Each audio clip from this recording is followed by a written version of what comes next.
Hi, I'm Chad Evans. Thanks for the introduction. I'm Executive Vice President of the Council on Competitiveness, and I'm here with an incredible panel, and we're looking forward to engaging with all of you in a conversation about the future of tech-based innovation. And I'd, first of all, like to introduce the great panel. Dr. Sally Morton. Sally is the Executive Vice President of the Knowledge Enterprise at Arizona State University. Dr. Stephen Walker. Steve is the Vice President and Chief Technology Officer of Lockheed Martin. William Greene, the Chief Investment Officer of Hevolution Foundation. Patricia Falcone. Pat is the Deputy Director for Science and Technology at Lawrence Livermore National Labs.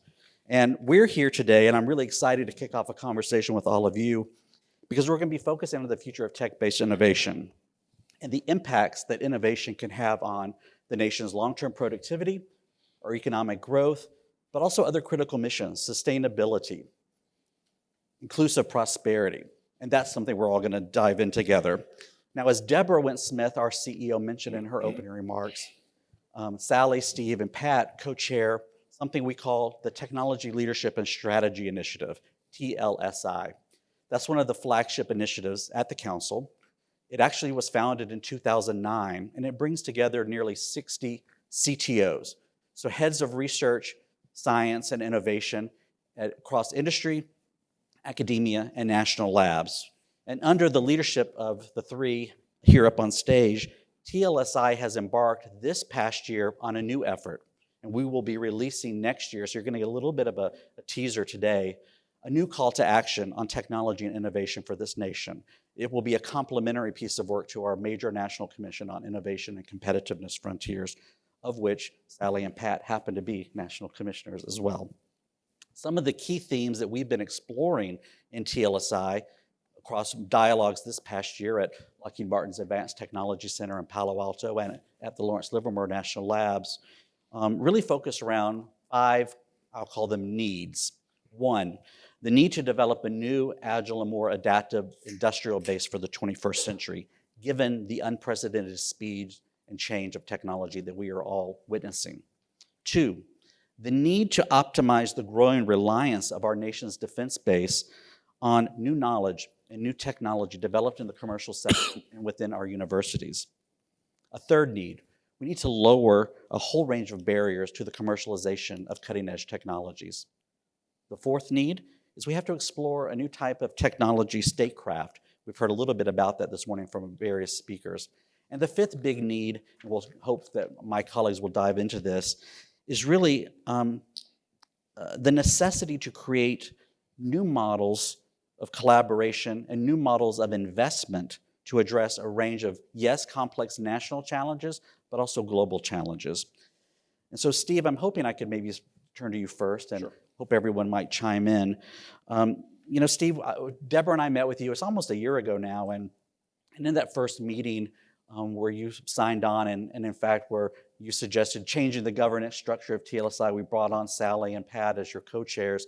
You articulated very clearly this necessity for a new adaptive, more agile defense industrial base. And I'm wondering, thinking back maybe 10 or 11 months ago and what you see happening and unfolding now, and knowing a little bit about the conversations that have occurred amongst our 60 CTOs, what do you see are the major priorities going forward? What are some of the ideas and recommendations that we might be able to put forward to really optimize our entire innovation ecosystem? Yes, our defense primes, but also the commercial sector, our universities, our national labs, the venture community, all of whom need to play an important role in this system.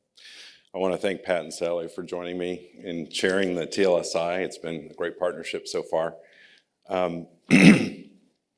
Yeah, when I brought the idea to Chad and Deborah about focusing on a new defense industrial base, it was really in the context of kind of the competition we're in right now with peer adversaries, and China is kind of what we measure ourselves against as a nation. It's at least in the national security space, and so one of the things we've been focusing on at Lockheed Martin is we believe we make the best platforms in the world, and I'm a believer that innovation is alive and well in the United States in many different forms.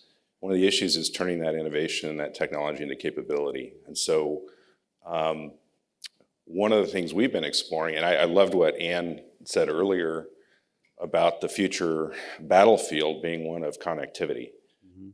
And so, we got the best platforms, but in order to deter peer adversaries moving forward, we're going to have to do a much better job at plugging into the digital tech that allows us to do that connectivity on the future battlefield. And so Lockheed Martin has focused on what are the technologies that we need to do that. One is telecom, which she mentioned, which I thought was great. We have a program in that space. Another is AI and machine learning. We all know what the list of technologies is, but then, I'd say Lockheed and some of the defense primes are not necessarily leaders in those tech areas, right? It's when you think of AI and machine learning, you think about different companies, although we stood up a Lockheed Martin AI Center to be a leader in the defense space in that technology. We are partnering with companies like Microsoft. We're partnering with companies like NVIDIA, Intel, Global Foundries in the microelectronics space, in order to plug into that technology, that leading edge or bleeding edge of tech in those spaces. And then we bring the defense application to that party, right? We understand what the US and allied warfighter needs on the future battlefield, what the future operational concepts they're exploring are. How do you plug AI and machine learning into helping humans make decisions faster? How do you take what 5G brings to the table in higher bandwidth, lower latency? How do you bring that to advanced tactical data links that the military warfighter and allied warfighter are going to use together, hopefully, on the future battlefield to deter war, right? We don't want to go there. So these are all emphasis areas at Lockheed. And when I talked to Chad and Deborah about TLSI, I said, China and others do an amazing job at taking advantage of their entire ecosystem. And we don't want to go there necessarily, but what we do want to do is rely on defense companies for national security, obviously, but also our commercial sector, and then universities and national labs. It goes without saying, we want to plug into that. The universities bring new ideas. The labs bring a government workforce and an expertise there that really matters to national security.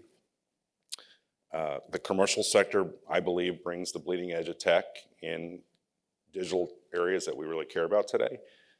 And defense companies can bring that defense application and how to put it all together and engineer it all together into a system that really matters for the warfighter. So that's what TLSI is kind of exploring this year. And I was wondering if I could follow up, Steve, a little bit on that, because you mentioned something important. I think a lot of times when people hear we have this group of CTOs who are working at the cutting edge of technology, they probably think we go into a room and only talk about technologies.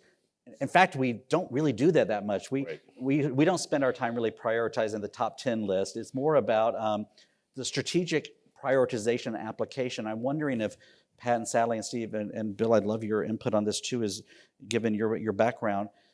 As a council, how can we think about making prioritizations for our nation? What matters? If you were asked, what would be your lens? What are the kinds of things that you think the nation ought to be focused on to drive greater tech-based innovation? As opposed, you could say, well, just more money on AI. I don't think you're going to say that. What would make your list? No, I mean, I think it's this partnership idea. I think it's I'd love it if government, and I spent most of my career on the government side, and so I loved what the gentleman from Deloitte said earlier about really we need to find a way to go back and forth, and because I have a whole different perspective now. That sort of multi-sector. From a Lockheed point of view. So that would be incredibly helpful if we could find a way to do that as a country to this partnership idea that I'm talking about. But I would love it if, DoD, Department of Defense, has spent a lot of time, I guess, over the last several years, focused on standing up new ways for commercial and small companies to kind of come into the ecosystem, right? These tend to be fairly small offices. Every service has one. There's places like DIU. They've done some good work, but I think in terms of scale, we have a long way to go. And I'd love it if the Department of Defense would say, let's put some major programs out there and encourage defense prime, small company, large commercial company, labs and university efforts. I think the DoD hubs idea in microelectronics is kind of moving in that direction, but it'd be great to have the DoD put out specific calls that required that kind of partnership. I think we'd go a long way if we could do that. Pat, maybe I could pivot to you on this idea that Steve referenced and that Dan Helfrich also mentioned in the opening panel around a multi-sector professional. You lived that life. You obviously are deputy director at Lawrence Livermore, but you have extensive professional background, White House, the Office of Science and Technology Policy. So you've bridged these domains. That requires, I think, an adept feel for culture and for the ways in which different organizations operate and engage in our innovation ecosystem. And I wonder, and that has been an emergent theme in our TLSI dialogue, this need to double down on developing a culture of collaboration and cooperation. Could you share a little bit about how you all are instantiating that at Lawrence Livermore and maybe what some replicable or scalable examples we could think about deploying across the country? Well, thanks, Chad. I've been thinking this morning about competitiveness, honestly, because I think this theme of competitiveness is really what we're grappling with in our group, because it's not just national security competitiveness, it's this idea of economic competitiveness. And I think as laboratories and an innovation community, we haven't, even though I've worked in national security, I don't think we've thought as much about economic competitiveness and running the race and how do we think about that. And that's really the analogy, I think, is to a historic feature of our national laboratories, which is multidisciplinary teams coming at big, important problems. So if you kind of translate that to this bigger environment, we're talking about running the big competitiveness race for our businesses and our national economic security and our national security. And what that takes is having this recognition of the big problem, but bringing lots of skills and perspectives to it. And so when I think about culture in the national laboratory communities, we're places that are historic because they make movies about it, as we've already heard, but that's only 70, 80 years, that's not centuries. But what's the characteristic, I think, is this focus on problems, this recognition that problems take lots of skills to solve them, and that you need to be able to work together and appreciate those skills. But I guess the thing I've been thinking just most recently is you got to do the work, right? It's one thing to, talk about innovation as being about meetups and smash-ups and, one thing or another and social media. But the fact is that we're looking to the universities to train students that got a full toolbox of skills, but really curiosity and an appetite to just work on problems and work together and to appreciate that no one set of tools, no matter how robust they are in your toolbox, your major, is going to be all we need, because we really need lots of perspectives. And so I think we're continuing to work, but doing the work requires places. So I think another thing about the labs and the lab culture is they're very place-based because it is about people. So you want to have people brushing up against each other, but also facilities. I mean, you need, we are trying to understand things that haven't been understood before. We're trying to make things that haven't been made before. And so that is physical space. That is, real materials. That is putting materials in conditions where, people's safety are at risk. We want things to survive.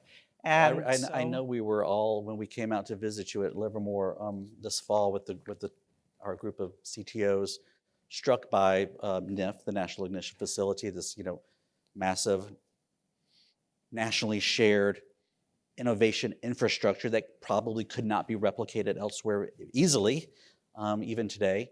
And I think I was curious to maybe follow up with you on this point on the toolkit. You mentioned curiosity, collaboration, place-based, but I think I'm also perhaps wondering your thoughts, and this came up in the conversation also in the first panel with Deborah and her colleagues around risk-taking.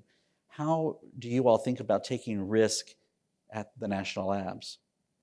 I think what we've heard already this morning is that we all need to have a bias for action. Yeah. That the worst thing is to stall, and I know personally I have been advised I'm kind of a stewer about, so sometimes when folks work for me, they wish I'd move faster, but I do have to stew and process, but I do try to keep in mind that you've got to make a decision and move. And I think we support each other in that. Because I guess the other thing I would say about culture and about innovation is that there's got to be a sense of collaboration and competition, right? We're talking about competition for ideas, we're talking about good competition, but we also have to bring people together. So if you're slow to act, that's a feature of being able to compete well, is acting. And so competition helps with that. Thanks, Pat. And maybe the international competition will help us move towards action faster. Well, I think we're going to come back to that and when we pivot to Bill in just a minute. But Sally, I wonder if I could turn to you on some of the points that Steve has already made and that Pat has made. You're at Arizona State. It's perennially ranked #1 most innovative university. But I think one of the things that you helped to articulate and to bring forward this past year in our dialogues and that of your colleagues on the university side of the equation is the role that you all play in conceiving and bringing to reality really complex partnerships. And that's not something that perhaps the average American thinks about when they think of a university. And these are partnerships to advance next generation opportunities. And when I think about places like, yes, ASU, but other universities in this room, I'm thinking about, well, the next generation of semiconductor research, the next generation of quantum sciences investments and research. You all are helping to redefine healthcare. You're doing a lot, as are your colleagues in this room. So I'm wondering if you could talk about that, but then also how are you cultivating and building the next generation workforce to seize the current opportunities, but perhaps even more important, to create the next opportunities that we perhaps don't see today? Well, thank you, and it's been a pleasure to be part of this group. So I am at Arizona State University. I think the first thing is, as a public research university, and you heard it from previous speakers, President Gable at University of Pitt, we see this as a responsibility to be part of the catalyst for place-based innovation and to take action. And as you said, I don't think that's how most people think about universities, but that's very much front and center at ASU and other universities across the US. So I'll speak to semiconductors as an example. Phoenix is one of the fastest growing semiconductor hubs in the US. Motorola was there in 1949, but in the last 3 years, we've had $63 billion worth of investment in Phoenix. That's Intel, TSMC, Amkor has just announced a $2 billion manufacturing facility in Phoenix. So a lot happening, a lot of energy, a lot of action. But we don't want to be just a manufacturing city. We want to really move from lab to fab, the entire ecosystem. And ASU plays a role in that. ASU is a very large university. We have 170,000 students.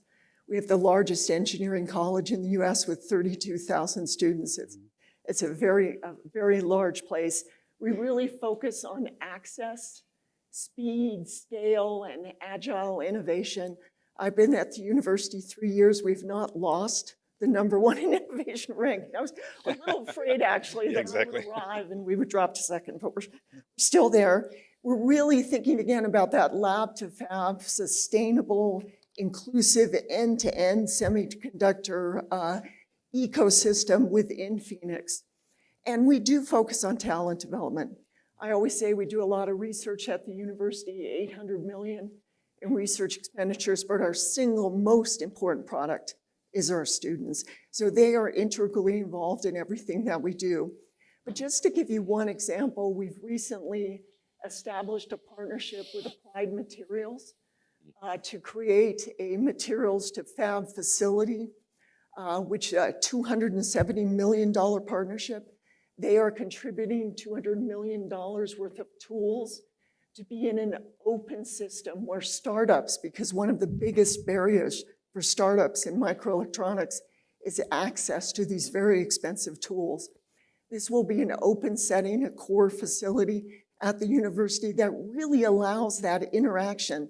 It's a physical manifestation of this ecosystem that we have to develop with our partners, but it's also an intellectual manifestation. And again, students part of every one of those interactions.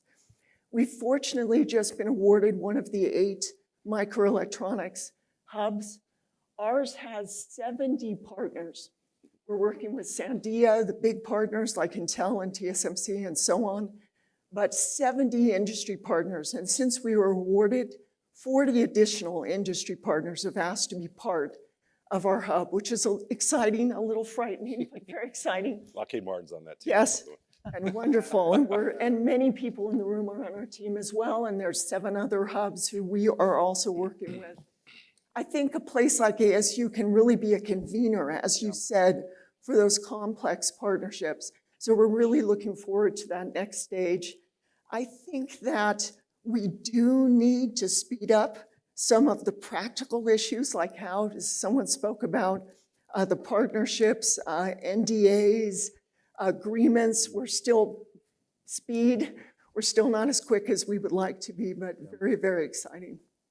But Sally, you mentioned 70, now 40 more, so 110 industry partners in just this one example. Yep. It's reminding me of a conversation I had with Elizabeth Laboa last night when she was describing some of the work that they're doing in Texas involving 40 or 50 partners. All of these major opportunities that we see emerging in the U.S. around this, I think Dan called it a 20x increase in sort of the opportunity space. There's a lot of complexity to these partnerships. It's not easy to manage 40 to 100 partners. So I'm wondering if I could maybe, before I turn to Bill, hear from the 3 of you around how do you think about managing in that moment of complexity, and what matters most? Well, for us, it's first of all having a common mission. Yeah. People feeling they understand what is going forward, and also just being very practical. Working out what do those partnerships mean. We have different levels of them, making sure it's an open engagement. Right now, the DoD has just released the RFP for projects now that will be focused on at the microelectronics hubs. How do you make sure that all the partners feel that they have free access to that information and an ability to compete, as you said, and also bringing together collaborations. We're at the center, at the core with the spokes. We feel that we can lead across. We're trying with open communication.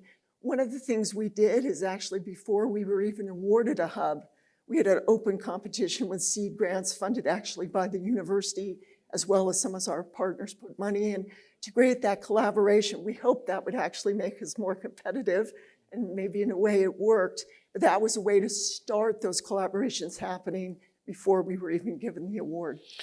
I think it's going to be really important because I believe these hubs are led by the universities, correct? Not in all Not cases. in all cases, okay. It's going to be really important to get the right leader at that institution leading that entire team.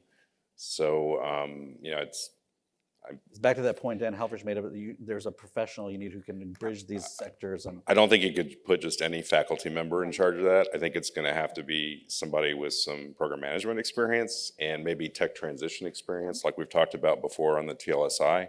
How do you encourage that at universities more than maybe we do? I'm thinking, because I have a lot of DARPA experience, a former DARPA PM would be a great person to put in charge of that.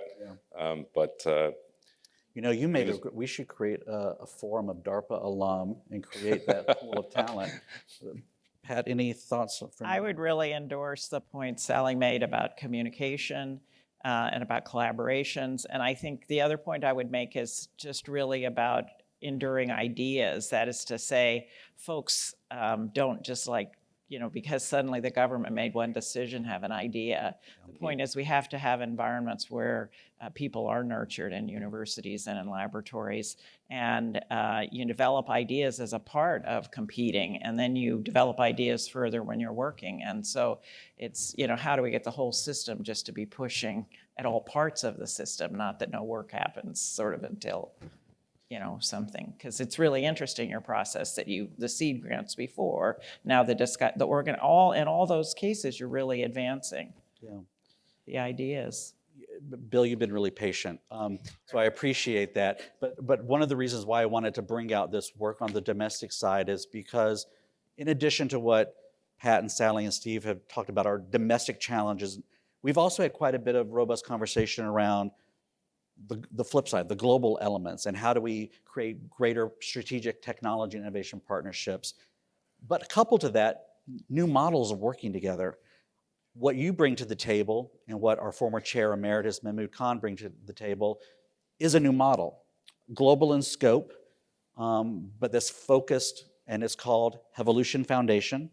And you all are focusing on, yes, early stage grants, but also early stage investments to drive research, and ultimately, I think, entrepreneurship and commercialization, and a major global challenge. How do we live healthier, longer? So they're really shifting that paradigm from lifespan to health span. So with that big mission space, and having heard what we're sort of grappling with in the US, I'm wondering if you could sort of take us up another level, global. How are you all instantiating a new model? What's your theory of change? What are the barriers you're addressing? And then one final endpoint I hope you can maybe touch on. I know you're going to touch on healthy living, but is your model translatable to other issue sets, climate change, national security? Thank you. So absolutely, Hevolution was stood up to address a capital R, capital B, really big problem. Over the last 100 years, we're living on average about 30 years longer, but we're spending most of those years with one, or in most cases, more than one chronic disease. So that's not just a bad deal, it's actually a looming disaster. As populations here and abroad age and fertility rates drop, we need older folks, i.e. most of us, to be engaged, productive, and innovative far longer than in the past. It's the basic productivity competitive. We've got to have a... Got to. So what do we do? There's a whole research, venture capital, biotech, pharma process, and it's made some great progress in a lot of areas, but not so much here. So what do we do? How do we address that? Well, the nice thing about starting with a blank sheet of paper, as we did with Hevolution, is you get to make some choices. And I'll touch on 3 of the choices that we made that we're being very intentional about, that I think speak to this. First, no silos. So the usual thoughtful way of, there's research, there's making some intellectual property, there's tech transfer offices, maybe you start a company, maybe it gets licensed to a company, maybe something gets developed, maybe 20 years later there's a drug. That's not soon enough, that's not fast enough. Right. So the first thing that we're doing is bring together from the start people who wouldn't necessarily sit at the same table when we talk about science policy or areas for grant making, and bring us all together in a cogent, comprehensive way to drive an innovation agenda from start to finish, from ideation to delivery. And that way we really feel like we can not only capture more good ideas, but we can drive them forward faster. So the second thing, speaking of driving them forward, is we're taking a fresh approach to translation and company incubation. The time-honored way of starting a company, building it up, doing the work, and hoping for the best, creates actually a surprisingly risk-intolerant way of getting science translated into products, because once the company's started, of course it doesn't want to fail as a company. but maybe it should. Mhm. And rather than saying, let's go kill some companies, we're trying to be more intentional and thoughtful at the beginning. So we have a little project we call the Breakthrough Innovation Alliance. And what we're doing is bringing together at the start leaders from pharma and biotech, venture capital investing, and experienced, successful entrepreneurs together to select really big potential breakthrough scientific ideas. And then, rather than starting a company and hoping for the best, actually investing in the key risk reduction and value creation experiments first. So we'll embrace the risk, expect that most of these projects, because they're high risk, high reward, will not work, but knowing that if we build a portfolio, some will work. And those are likely to be ideas and opportunities that would not have seen the light of day if they didn't have the best mentorship, the best financial and other support, and the nurturing environment to go ask the hard question first. Yeah. The ones that don't work out, well, they didn't work out. The ones that do will be starting companies with investors, partners, and mentorship already in place, and we think that will give them a much better chance of success. So really turning that translation, incubation, company creation idea a little bit on its head. And the third, as you mentioned, is global from the start. Healthy aging, health span, is a big problem and a massive opportunity. It's been well described that if we could expand healthy lifespan by 12 months on average, we would create $40 trillion in value with saved healthcare expenses and increased value creation and productivity. That's a big number. That's enough opportunity for a lot of people. And we're not going to solve it all our own because we don't think we have all the best ideas. We have a lot of great ideas. And we can source a lot of great ideas, for example, in universities, but we're super excited to source those great ideas for the Breakthrough Innovation Alliance and other areas in other places where innovation is ideated in the US, national labs, and globally. We have a real recent example of how global cooperation from the start adds value here, lots of value here, and globally. You know, health is a global, it's a national good, it's a global good, it's a global opportunity, and it's global health is an opportunity and an important asset for us here. Yeah. It doesn't know borders, and the therapeutics that we're aiming to develop, of course, need to be globally available. So by embracing global cooperation and collaboration and being a catalyst for that from the start, we think we can take the best lessons from COVID and apply them in a non-emergency situation. It should not have to be a species-threatening emergency to actually see that value. So we're headquartered in Riyadh. We have a very significant presence in Boston, and we will be looking to build Hevolution in key centers globally so that we can capture that. Bill, you are perhaps for me raising an issue, and I'd like to bring our three TLSI co-chairs into this.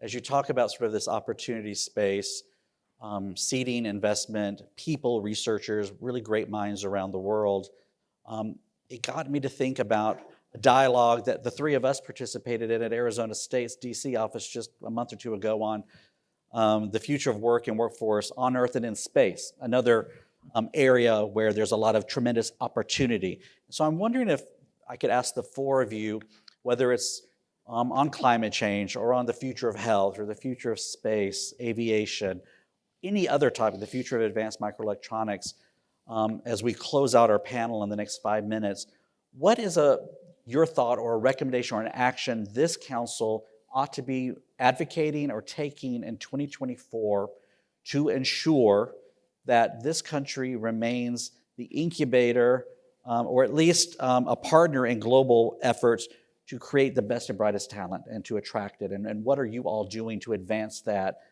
through your various domains? So Sally, you've talked a little bit about it, but you guys are running so many institutes. you're breaking silos, as Bill was talking about from the beginning. You and President Crow are leading a major national effort there. So I'd love to hear more. Sure. Well, I think workforce development and STEM education is absolutely key to our competitiveness. And that may seem like a simple or even generic answer, but we've got to make sure that we're providing access at scale, and it needs to be inclusive. And at ASU, as with many other universities, it's not only the 18 to 22-year-olds, but it's providing education across the entire lifespan, to go to William's points. So I absolutely think this needs to be a focus of the US, and that is clearly part of our recommendations, but we need to keep pushing it. Any thoughts? I just, workforce is key. As Pat was talking about facilities, and I've worked in a laboratory as well, facilities are absolutely a key thing. It's one of the things the lab brings to the country is unique facilities that people can go get data in, but the research team that goes with the facility is just as important. And so one of the things we're doing, I mentioned partnerships with commercial companies. NVIDIA is one that we have. We are attempting to use that partnership to develop training courses with NVIDIA that our current Lockheed Martin employees can partake in. And so retraining our workforce, engineering workforce in new tech areas is one of the things we're focused on. We have a unique workforce. They're all mostly US citizens. Many have clearances, and so keeping those people is number one, and then making sure they can work in these different tech fields that are up and coming is really important to us. One of the things we've done with NVIDIA is set up a Gen AI capability within Lockheed Martin on our Lockheed Martin internal system. And so any Lockheed Martin engineer now can go out and use an open AI, Gen AI capability on our internal system and focus on how to tweak that for our own uses within Lockheed. So just keeping the workforce we have trained up in these new areas is really important for us. Pat, Steve mentioned the word facilities. One of the major premises of our national commission going in 2019, 2020, before we came out with or competing in the next economy report, was clear documentation that this nation had been underinvesting in facilities, particularly at national labs within the DOE complex, but also at NASA, at NIST, and others.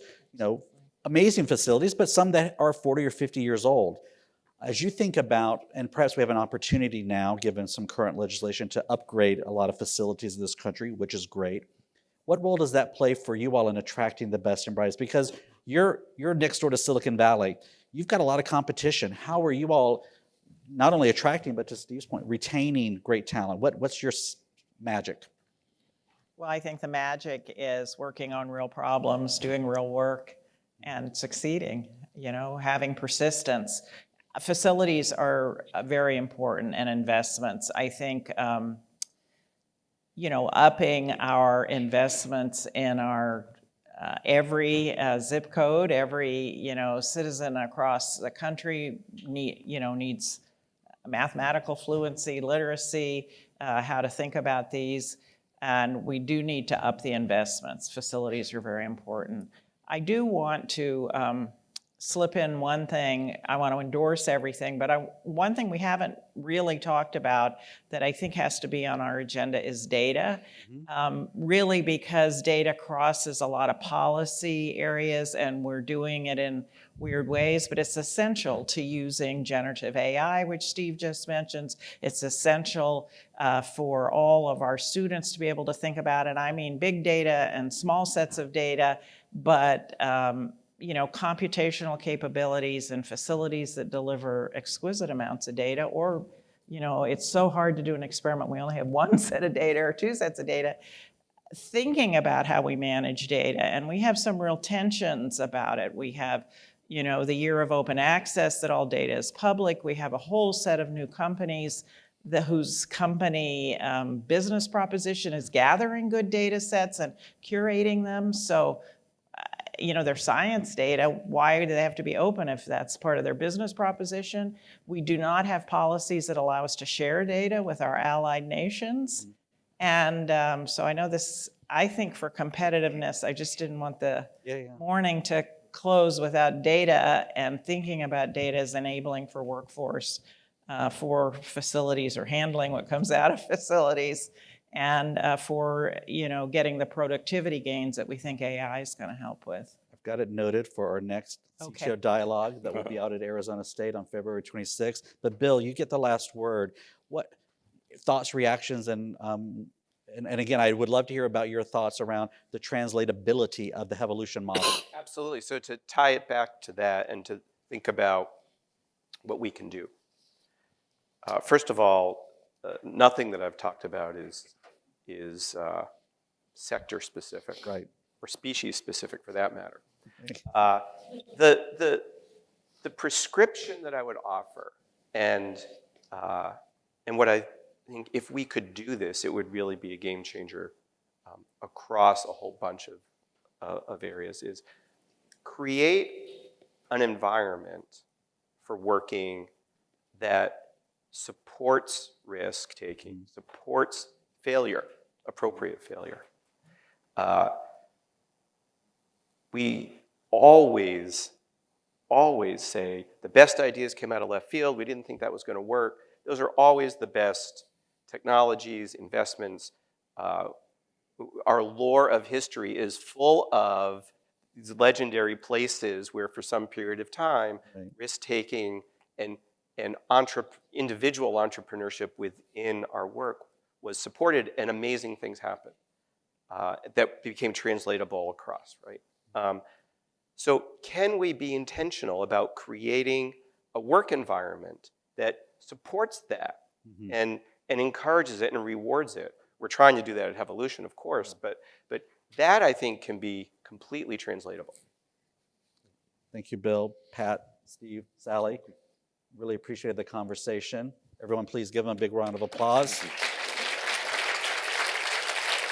And as I noted, our dialogue next is February 26th out at Arizona State University. So we'll be reporting back to this community on our big new technology innovation call to action. We've got a draft under review now.